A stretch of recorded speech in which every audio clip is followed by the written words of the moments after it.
Welcome to Thoroughbred 360, insights, stories and strategy from the commercial world of thoroughbred racing with your host, Bruce Slade.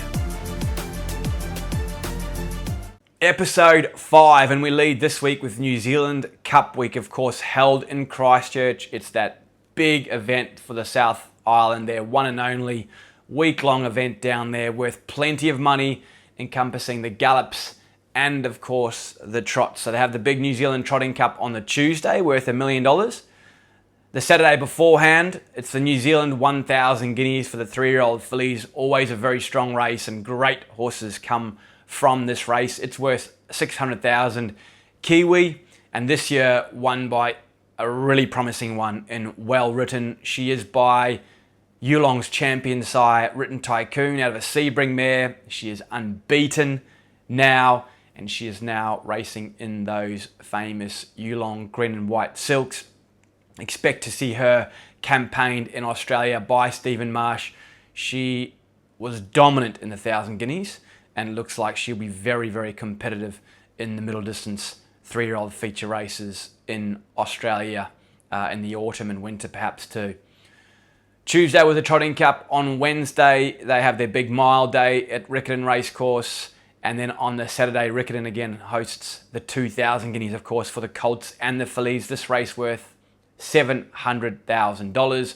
And Pam Gerard, great to see Pam going so well. Of course, with the sad loss of Mike Moroney, Pam went out on her own. She won the 2,000 guineas last year with Savagely, and this year she quineled the race. So congratulations to Pam and her team, and she won it with the son of Bilardo. A special week for me. I attended many cup weeks in my time, of course, growing up right through my teenage years. We used to live on the house on Riccarton Racecourse, the track manager's house there, which we rented. And I can say I've done many laps of Riccarton and mucked many boxes there too. Also on the Saturday, alongside the 2,000 guineas, was the running of the New Zealand Cup, a time-honoured 2-mile feature race. And this was won by a son of Satono Aladdin. Now, Satono Aladdin, of course, stands at Ritual Stud. He is going to be a really important sire for New Zealand going forward. Of course, his biggest and best crops are only just coming through now. We saw them at the yearling sales this year, and we'll see them again next year. He's had just over 100 runners in New Zealand for 13 stakes winners. So he's well over that 10% stakes winners to runners threshold, which is an exceptional sire. Sticking with New Zealand, and last week we had the New Zealand Bloodstock Ready to Run sale conducted at Karaka. Over $40 million of thoroughbred horse flesh traded in this 2-year-old bracket. That was a record aggregate for the sale, a record median, a record average, a record sale. Well done to all the team there at New Zealand Bloodstock and all the participants in the sale. Another positive sign for our Australasian industry, of course. Those owners of breeze-up horses, those educators of breeze-up horses will no doubt come back into the yearling market, come back into the weanling market and be active and, of course, create some more demand. There's a whole nother exponent of horsemanship included, so it brings in a new sort of group of people. It also brings in a new and diverse group of stallions. You know, the Hong Kong market is its own little microcosm. It seems that certain stallions have their progeny adapt to that Hong Kong racing scene a little bit better. With a small sample size too, of course, you get one nice horse up there by a young stallion and it can really set them alight, and it can be very different to the commercial reality of what might be happening within just the Australian racing scene. So you just have to look at the top sort of 20 horses that sold at the Breeze Up sales in New Zealand. You know, all the big stallions, of course, represented, but the likes of Hallow Yoom Zane and Armory, Harry Angel, Bivouac, Cosmic Force, and Brutal had a good sale, and Star Turn. You know, there was stallions outside of that sort of top 10 Australian little bracket that were finding themselves amongst the leading sellers. Another really positive sign for our industry was the strength of the Keeneland November breeding stock sale held in Lexington, Kentucky. Over 1,800 mares and foals traded at the sale, over $230 million worth spent on bloodstock. With Donald Trump's new big bill, of course, helping a lot to the record sale being up some 30%. Of course, this bill allows US businesses to write off or depreciate their thoroughbred stock 100% inside of 1 year. So that, alongside the strong US dollar, was going to make it very hard for Australians to partake at any sort of big level. But still good to see Yulong active. They purchased 5, and 7 other Australian entities getting in on the act and buying a mare apiece. John Muir's Melbourne Creek, Ricky Surace, B2B, Newgate in partnership with SF Bloodstock, Linda Huddy's Peachester Lodge, Ollie Tate and Ollie and Amber Tate's Twin Hills were active, as well as was Kelly Avison and Emirates Park, who have had so much success buying the American mares and bringing them back to Australia and mating them here. So congratulations to the Australian parties involved there internationally, but globally, just good to see American racing and breeding thriving. Their yearling sales were strong. Their breeding stock sale, as I say, up some 30%. Incredible.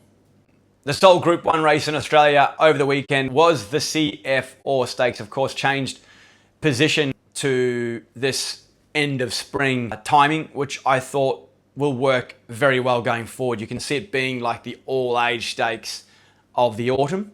The CF is going to become that race where you get those sprinters extending to 1400 metres. The mile is coming back right at the end of the carnival. You're going to hold on to some really nice horses taking each other on, and it always takes a good horse to win the all-aged. And it took a very good horse to win the CF on Saturday. Jimmy Star, now a 3-time Group 1, we've discussed him already, huge in the Everest. Son of Per and Canto. Running second, Yulong would have been really pleased to see Angel Capital running so well. Of course, his first placing in a Group 1 race now. They'll be looking to target nice Group 1 races in the autumn with him, just to tick that box ahead of stud duties, of course. But yeah, like the new positioning of the CF4, and I think we got a good race and a very good winner of the race in its inaugural time slot. The other significant stakes results I thought came from 4 stallions that are all in similar positions, fighting for their spot as strong commercial stallions in the marketplace. Russian Revolution side CIA to win on debut the Max Lees Classic. Really nice, smart win. He trialled very well, this horse, out of a Vinnie mare bred by Reg Camister. Trained by Peter Snowden and bought by Capri Syndication's Vince Ferraro. Great man, and great to see him with another nice horse in his silks. But just back to Russian Revolution, obviously started so well with his first and second crops. A lot of top-end 2-year-olds and 3-year-olds. On the back of that, his service fee rose to $65,000 and then $80,000. Now, since that service fee rise, his couple of lesser crops in third and fourth season have been coming through. He's been getting the winners, but just struggled to get that really big horse to put his name back in lights. Significantly though, that big crop of 200 mares covered at 65,000 plus GST are now 2-year-olds.